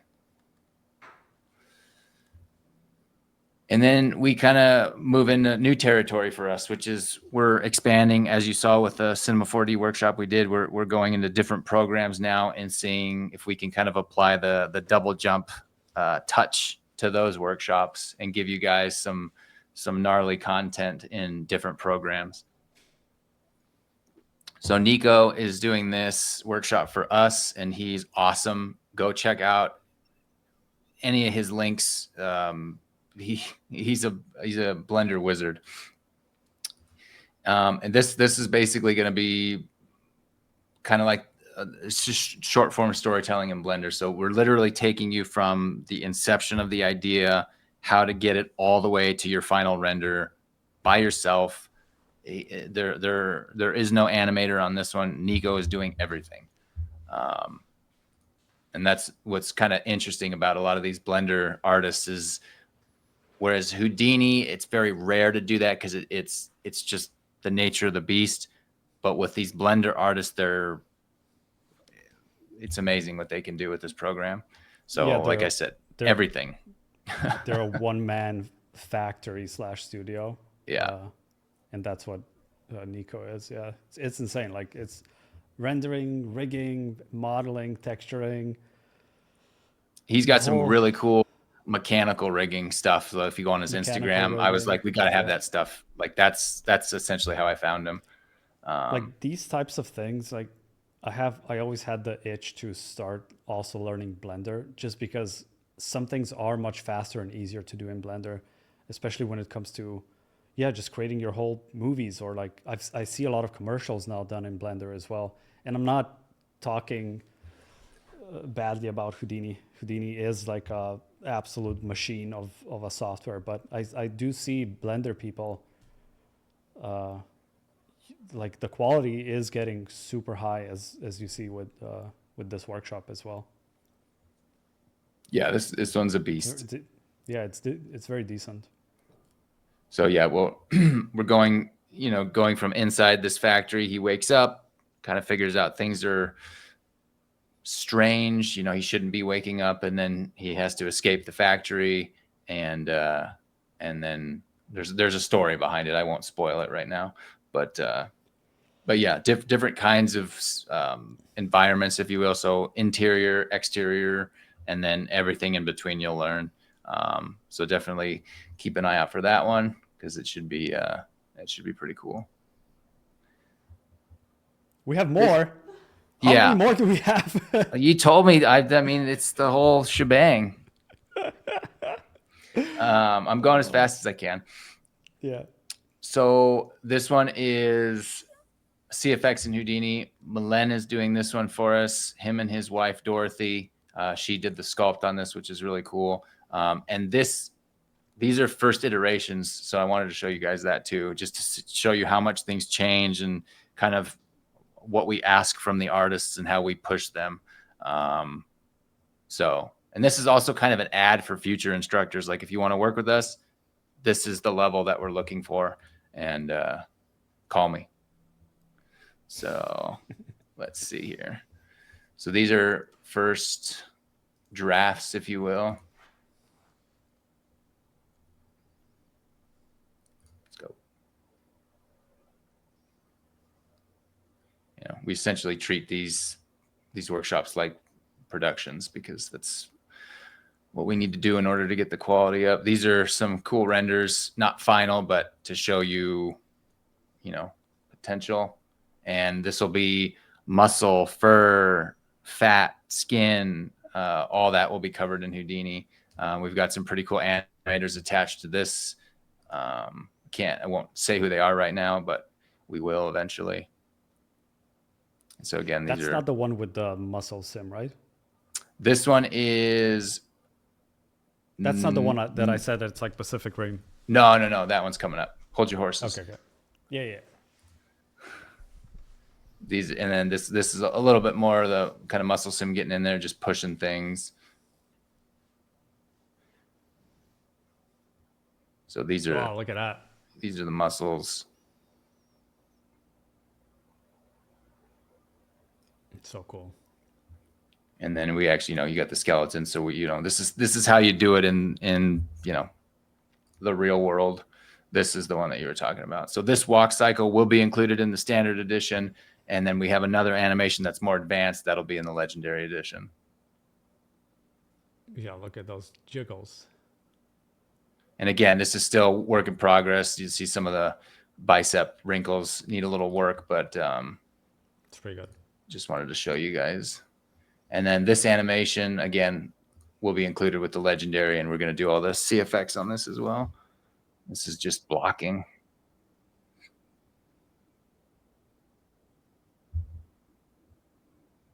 Nice. So that's the CFX. This one's cool. This is going to be, again, kind of on that gore level, but a little bit different. So different parts of Houdini: procedural animation, gore, a really cool rain setup, obviously lighting and rendering. This creature model is not the one we're going to use in the workshop. This is for test purposes only. So I just wanted to make that very clear. And again, just, some quick renders to show you guys interesting systems. And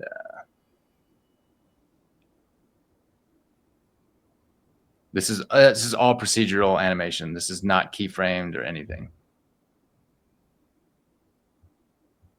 And it's all done in Houdini as well. So again, there's gore setups, and this thing's gonna punch out of the horse, and of course, some great, very normal. Yeah. And Parker's great. He's doing this workshop, so yeah, he's great. Check him out. He'll get something good. This is another one we're doing. This is gonna go into Cinema 4D and Octane. This is by Mitch Myers. He's He's an amazing motion designer, director, and he's going to be doing this one for us. So it'll go into, he'll model the full laptop, and then we're going to do a bunch of effects with it. So it'll essentially be a product launch. And so there'll be, volume sims and, different camera animations, lighting techniques, all that good stuff. Again, this one's still in the early stages, but for all you cinema guys out there, it should be pretty cool. Yep. Okay, and then these ones are on the radar. So I don't have a lot, but just to show you really quick, this is a volcano effects one. Another one that we got, some animation for. Animation was done by Andrew, and Federico is doing the effects on this one. It'll be a lot of different volcano setups, procedural rocks and lava bubbles, and then different kind of terrain techniques, character interactions with the with this cool animation that we're going to give you. There'll be some RBD volumes. He's going to light some trees on fire, and he'll make some trees in L systems that will react to a like a volcanic explosion. So that should be cool. That's fun. And this is just a quick mood board for stuff that we wanted to see, different movies to inspire it. And then we're going to join forces with post-process again and do another automotive one, but this will be getting effects into your automotive cinematics. This is a rough stage version of the asset that we'll be using with all the cool DoubleJump and Crispy Chicken logos. And then it's going to be awesome. I saw a bunch of previews already, and it's looking amazing. And post-process, like, he's pioneering this. He's the pioneer in this industry right now. Like, he's working with all the biggest brands, and he was actually supposed to be working on this freaking workshop, and then he was like, guys, I have the biggest client. I'm going to be for the next 3-4 months. He was like, they're throwing money at me. It's an amazing project, and I'm going to be back in 3 months. Yeah, he's booked solid right now. He is. He's like, this is it's a niche industry, and if you can get good at it, you're going to be booked. If nothing else, post-process is going to hire you, because he probably needs people who are on his level as well. Yeah. And then this one is still in the works, but we've got the animation for it. Again, Martin helped us with this one. This will be a DLC for the Ultimate Explosions Workshop, a paid DLC. And then, it's based off of a StarCraft scene. And then we'll have all these little guys running around and everything. I was almost a pro player. Like, we were literally training, and we were playing in tournaments, and I spent like 3 or 4 years of my life on StarCraft. So the cinematic is very special, and they have a lot of really good explosions with grains and pieces and debris, and all this, like, all of our master exploder tools are made for these types of explosions. And I was just like, let's do a remastered version of that cinematic. Not that the old one is bad or anything. I just wanted to, put my kind of spin on it, and it's just fun. It's fun recreating these scenes. So we already have the animation. I'm not sure if you're going to show the animation, Rod, as well, if you have it here, but I don't. Yeah, it's fine. Like, but we have pretty much all the animations done. I just need to find the time to do this, which is difficult, but I'll get to it. And then this is one that I'm trying to get off the ground. We got to find an artist who's capable of doing all of this. But like a larger fire is something we get asked a lot about. So I wanted to do different types of fire effects with a very cool animation. So something like, ideally would be like this scene from The Lord of the Rings, I think would be epic to do to recreate. And then, this kind of just goes into how I think about these and what I think it needs to be included. to make this a full workshop kind of worth people's time. And a lot of Magic the Gathering references because I played that as a youngin. But yeah. And then this is a workshop that I'm actually struggling to get off the ground. This is I just lost the third artist on it. So now we're on the fourth artist. It's not because of the difficulty of it. It's just scheduling. But this is the animation, and this was done by Victor Pescara. Sorry, Victor, if I mispronounced your last name. He worked on Arcane. So this is the animation that we have. It'll be grains and RBD, things like that.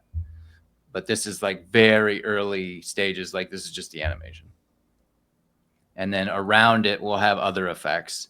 So all animations, and most of our animators work in Maya because they're professionals still actually working in the industry now. So if you know somebody that has time to do this and they have the background, let me know, and we can talk. There'll be other magical effects around this one as well. This one was supposed to have a lot of particle effects. So particle plus magical effects. So anything you can do with grains or pops, and magical pops or more realistic pops, just like a lot of variety when it comes to working with particles, because it's such an essential thing to do. I honestly think Houdini should update their particle solver a bit. Like it's been ages and ages. Like nothing has changed since I started working in Houdini. Not that there's anything wrong with it, and you can do anything you want with particles and create your own systems. But we wanted to create like a workshop that showcases a lot of different particle effects with this one. So that's that one. And then kind of already said this, but big shout out to all the riggers. We use Kyle's rigs in a lot of our stuff, so appreciate him and allowing us to use the cache files. And then, like I said before, Truong, iCandy, XYZ. If you want that full model, it's pretty bitchin'. I mean, fully textured. It's actually got a skeleton, which we didn't even know. We were looking at the rig, and Moises was like, dude, this thing's got a skeleton, which is pretty funny. So it's an amazingly detailed model. So go and check that out. And that's all I got. Whoa, Jesus Christ. Bro. Thank you. Thanks to the team and everybody involved. It is a lot. And thanks to all you guys that actually make this possible. So and this is not even everything. There's like there's plenty more in development, but these are kind of the ones that have the most to show. And yes, some of them are going to change a lot and evolve, and some of them have been many, many months in production. And essentially I just wanted to kind of showcase kind of the work we do, how much work goes into a workshop, what are we planning on doing, so you guys can see as well, so you can tell us what you're most excited about. Or with a lot of these workshops, there's still time if you're like, but if you guys change that, then I would buy it. Like you can tell us, you can vote. Well, to an extent. To an extent, but you can give us feedback so we can, in some cases, kind of steer them a bit to your preference, because essentially we are doing all of this. So obviously we know, since we're all FX artists, we know what we want to see. But it's super valuable to get feedback from the community. That's essentially what it's all about, right? So you guys are happy. Because sometimes we shoot a bit in the dark, and we get crickets with some of the workshops, and we're like, why didn't that sell? Or why were people not excited? Because I was excited about it, right? So it's always good to listen to feedback and kind of steer the ship if needed a bit, not too much, because Rod is going to go crazy if we do too much. But well, not just me, like the instructors have a path, if we try to deviate or add, it's like, because a lot of these have a time limit too, especially in Moises's case, he took time off of his normal job. Like he took Yeah. 2 months off of working Yeah. and actually getting an income. And that's another Yeah. thing people don't understand is we don't just pay our instructors like a fee and then say like, okay, thanks, goodbye. They actually profit share with us. So, you know, they get paid once the workshop is live and it's selling. So Yeah. it's, you know, it's an interesting business model. When it works very well. So that's why we went this route. But yeah, these guys work their asses off. Yeah. They do. Yeah. But yeah, it's really cool seeing all of that like that. It's the first time you know, obviously we have meetings each week, but I've never seen it all laid out like that before. It's pretty cool. Yeah, maybe we'll do this like once a year because that took me like 2 days to get everything together. Yeah. That's why I'm like half dead. So Yeah, but it's really cool to see like there's actually a lot like on the schedule, and yeah, it's really cool. Yeah, I think that's why DoubleJump is probably going to be the best online school. Well, that's what we're trying to do. Be the best online school with the best community on the planet. You know, that's the goal. Otherwise, there's no point in doing this. And we are really we are trying to push the quality bar with all of these workshops. So, and we are reinvesting a lot of our money, like all of our profits. Obviously, we need to pay salaries and we need to pay royalties to all the instructors, but then we also need to reinvest in terms of hiring the animators and doing, it's just like into everything, right? Like workshops or the website or marketing. Like there's so much money that goes back into the business. But we're trying our best. I think so. And I hope it shows. So I hope everyone's excited and we have a killer 2026 and we can keep doing this for a while. Yeah. Talking about AI. Uh-oh. I know a lot of people like there was a new model that came out, I think Runway 4.5, and some people were like, well, I guess that's it. You know, like video, all filmmaking and CGI and VFX is all going to be done with a few prompts. Like every project that I've been involved so far with Crispy Chicken and the one we're bidding on right now and doing tests, you couldn't do any, like not a single scene you wouldn't be able to do with any of the latest, best, greatest AI models. You just cannot do it because it's too specific. It wouldn't work. It would look janky. No one in any studio, unless they're producing Coca-Cola commercials that are absolute ass and garbage, and all of those freaking AI studios that are literally producing just like garbage work. If you want to do that quality, yes, you can do it. But anything that's actually special and something that will actually move the audience and will have like a lasting impact and that you will be proud of, it doesn't even come close. So that's why we keep pushing and creating these workshops, because I have one of my foot is in the industry, the other one is producing workshops and working at DoubleJump. So I know what is the pulse of the industry and how it looks like. So I know some people were scared, but I think everybody's seeing now that these AI things are not really going to replace a lot of these jobs, because they don't work.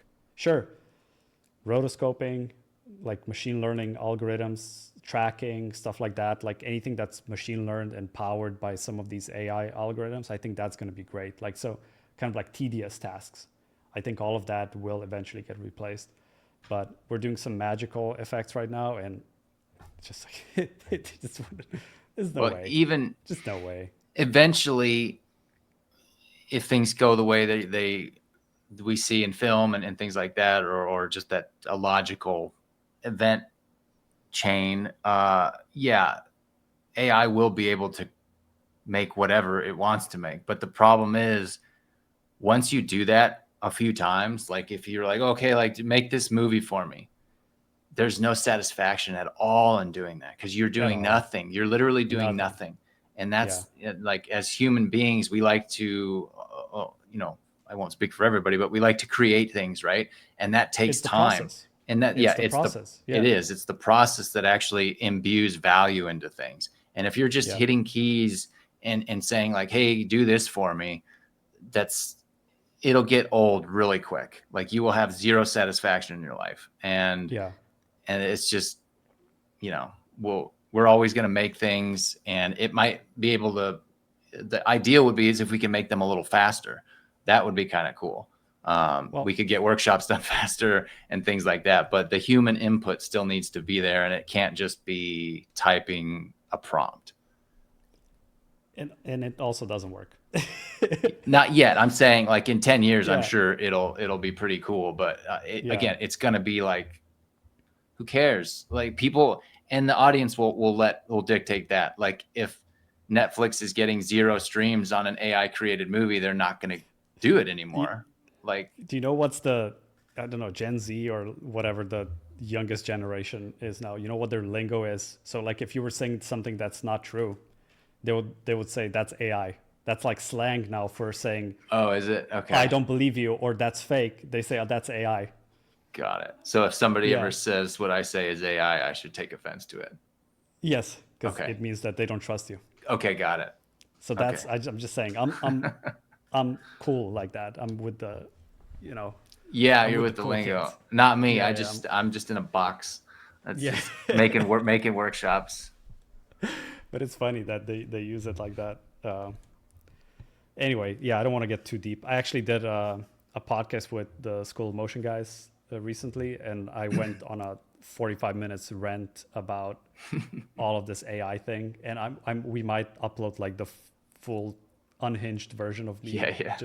Just like not just shitting on everything, but just logically going through it and giving like good comparisons and reasons why I think it's not a thing to pursue. You know, but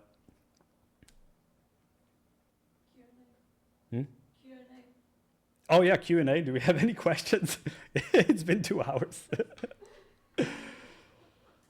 So if you guys have questions, let us know in the chat. And some of our meetings last that like we try to meet, a couple times a week, and sometimes our meetings they last, hours, which is they do.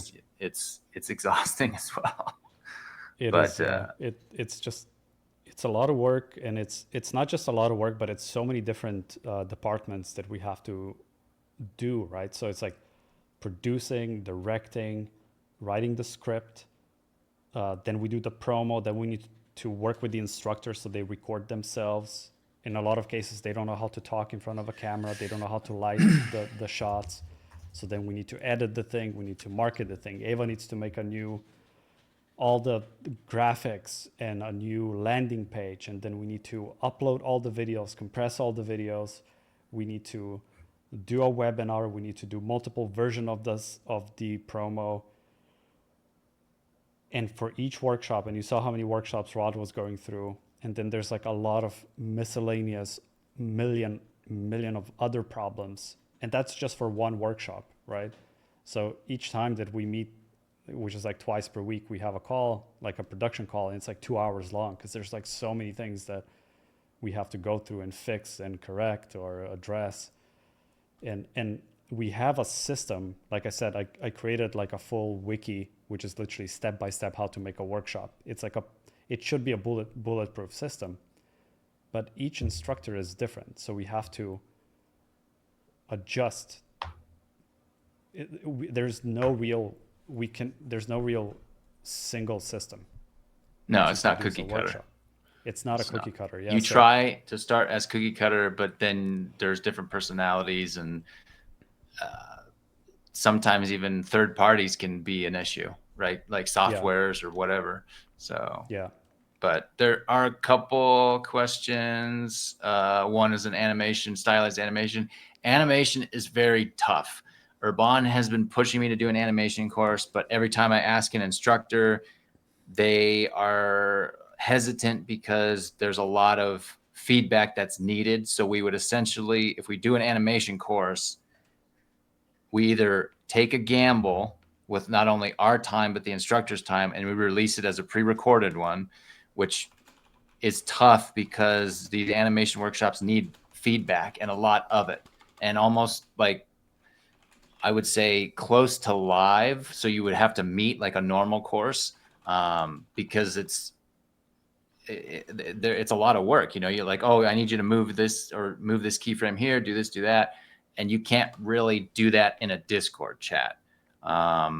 So if you guys want, I mean, maybe we could do a vote. And if you guys are okay with an animation course being pre-recorded, then that would give me enough ammo to go and, you know, spend the resources to do that.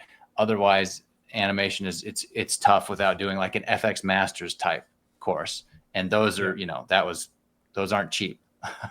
So I think we've got double-digit number of students in that right now, and Bryce has his hands full, and he's doing it. They're all doing some cool stuff, but yeah, it's just tough for the animation stuff. Let's see the other one.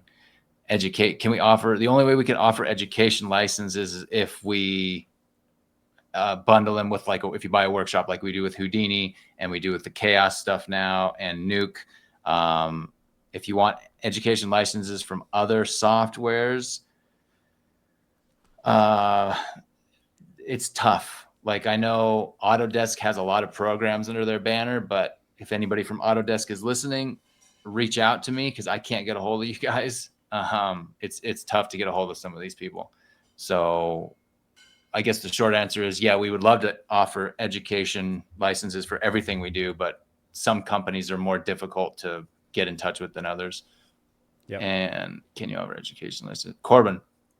Yeah, Corbin will be with us as long as he wants to be. I mean, he's great. We would love it if he makes all the workshops. I mean, he's amazing. So I think with film effects, that one is almost, we just need to get the lighting and comp done for Obscurus, and then we need to do the DLC for the Legendary, and then that one will be wrapped. The Vex Python course is technically a living course, so he has other setups that are always kind of, you know, running around in his head, and he'll update that as he can. He's actually, I think he's got 3 projects right now that he's souping, and so he's just slammed. It's amazing. He can even, you know, answer some of my questions. He's just a really busy guy. So yeah, Corbin he's great. What else we got? I think there's one for Urban. The crispy chicken one. Yeah. Yeah, essentially, I talked about it at the beginning, but yeah, we finished 3 big commercial projects already, and we're now doing a test for a really big cinematic with one of the best and biggest studios. So if we get that, we're gonna be busy for the foreseeable future. I'm hiring people. Like, I'm literally talking to a few people right now, because we need more guys to tackle on this full cinematic. So, like I said at the beginning, the reason why I opened Crispy Chicken is because I was asked constantly to do freelance work. So I would be, just me personally, I would be booked throughout the whole year if I wanted to. And I was saying no all the time, because I was like, well, I'm running DoubleJump. I can't really take freelance work. So, but then as you start knowing people, you start trusting them. And so it's funny enough, when we were doing the Ultimate Explosions workshop, our channel with all the guys was called the Crispy Chicken channel. So my Crispy Chicken guys were working on the Ultimate Explosion workshop, and those are the guys that I trust. So we started working on these commercial projects. Hence, we created the Crispy Chicken VFX studio. So yeah, we're kind of fully booked for a lot of the effects, and I'm searching and looking for 2 or 3 senior VFX artists who can do magical effects. So yeah, it's a success already. It's definitely working. Let's see. Curious question. What was the idea? Yeah, behind the design of the web page. I think that's Eva and or Urban. The Steam is obviously they're very successful, so they're a big reference for us.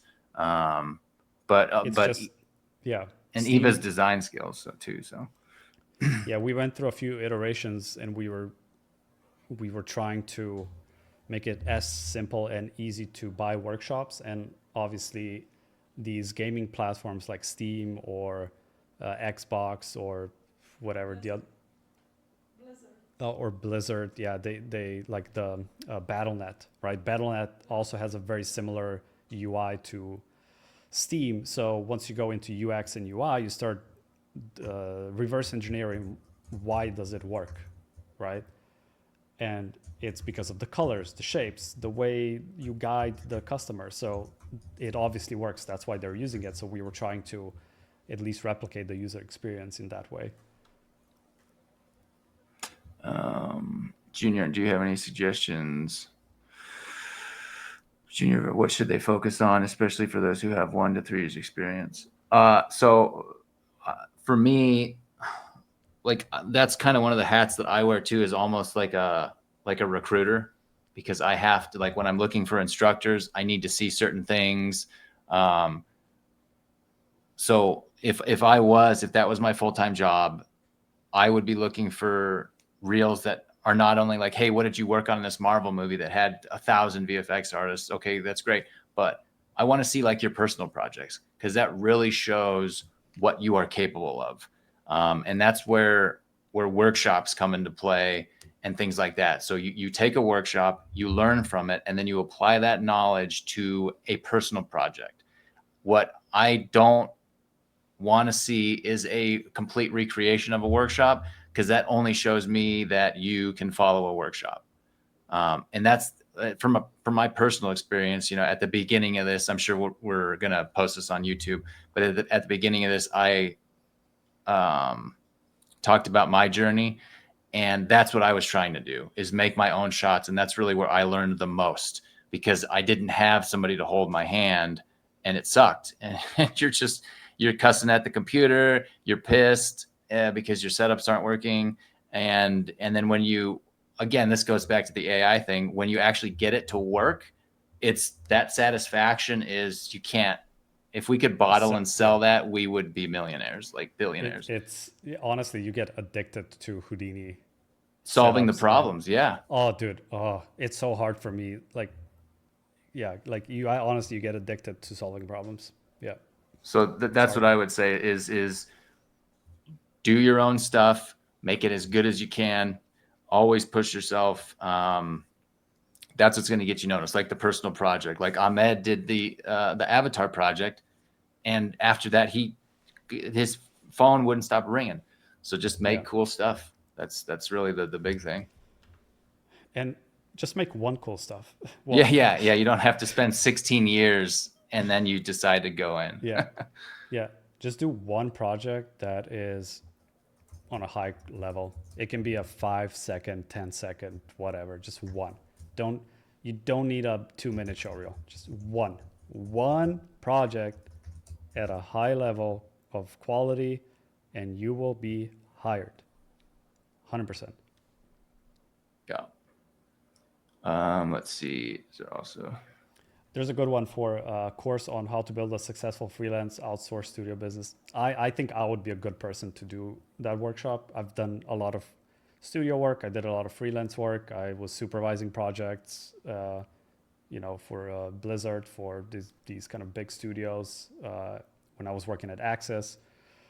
And now I opened a studio. So I think I would have, I know a thing or two on that topic. And Eva has been telling me that I should do a workshop on that.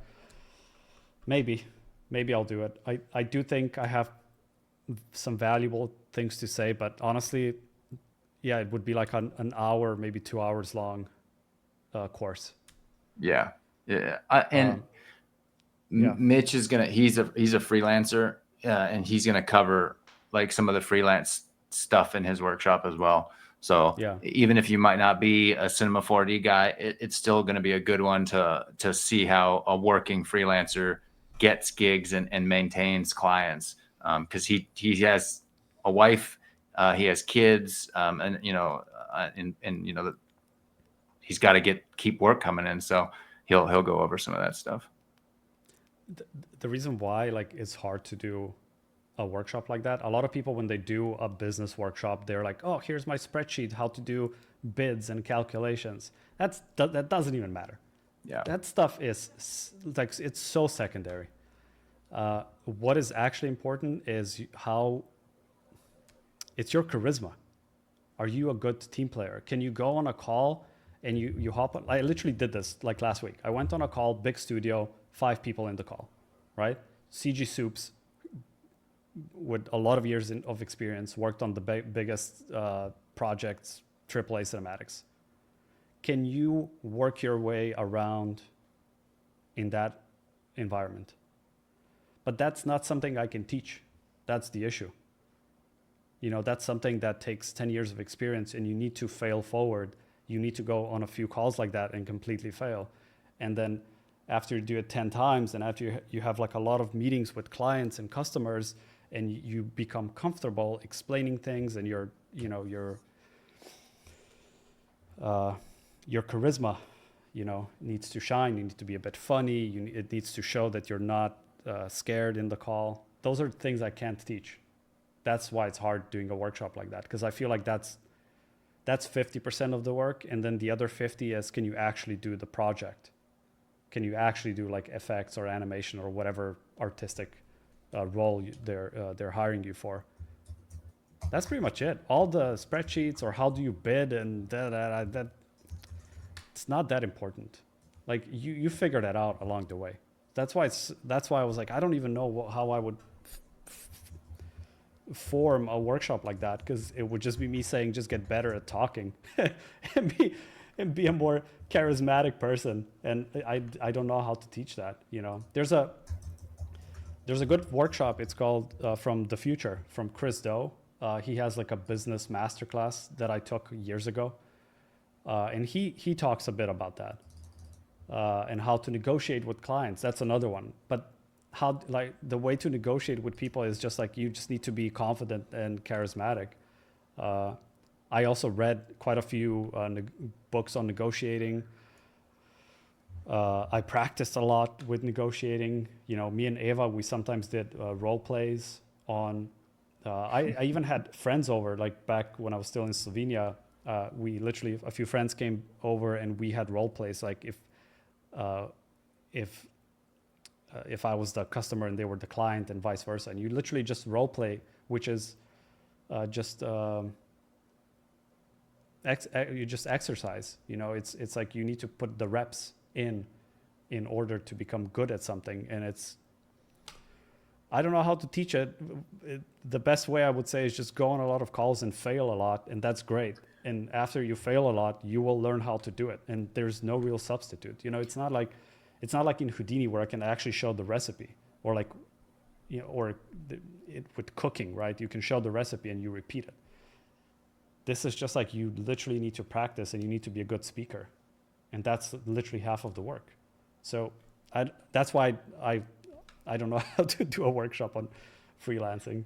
Well, my answer it's very simple. Go get a job in sales. That's it. Everything he just 100%. Said right there. And you won't be like, shooting yourself in the foot and losing clients that way by getting your reps in there. But go get a job in sales for a few months, and you'll very quickly learn the skills that you need to communicate with people. And that's it. And well, yeah, you got to sell yourself essentially. What's his first name? Buffett. Warren Buffett. Yeah. If you guys don't know him, check him out. You should know him. He has like an interview where he says he was a very shy person. He didn't know how to present. He was very nervous when he was presenting something in front of people. I used to be like that as well, but now I can do these webinars and present completely freely and talk to clients. It just took a lot of years and a lot of practice. What he did was it's exactly what Rod said. He actually took a course at one of the universities on just how to do presentations and how to communicate. And he said that was by far the most beneficial and like the biggest return on investment he did in his career, was develop the skill to communicate. That was it. And he's a billionaire now. But he attributes his success to knowing how to speak. So if it worked for Warren Buffett, it's going to work for you as well.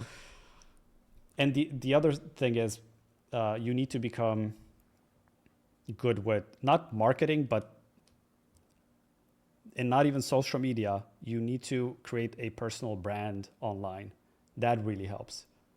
So you need to either be really good so you post your work and everybody's just like clapping.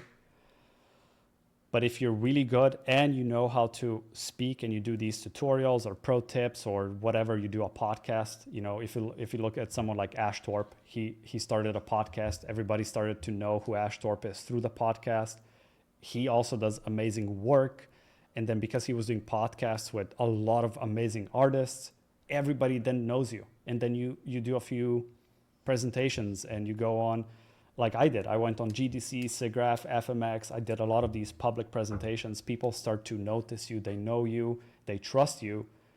And that's why people call me all the time. And I was literally every week I had to say no to a gig. That's it. It's a lot of work, but that's it. That's the formula. That's the workshop. For free. There you go. Yeah, that's it. But it's just a lot of reps and fail forward fast. That's I always say that it's the core of how I function as a human being. You need to fail, but you need to be comfortable with failing. And even if you fail and you lose a client and you mess up, you learn something from it. So on the next try, you're going to be better. And you have to do it. That's it. That was my TED Talk. Yeah, I'm not seeing any more actual questions, so.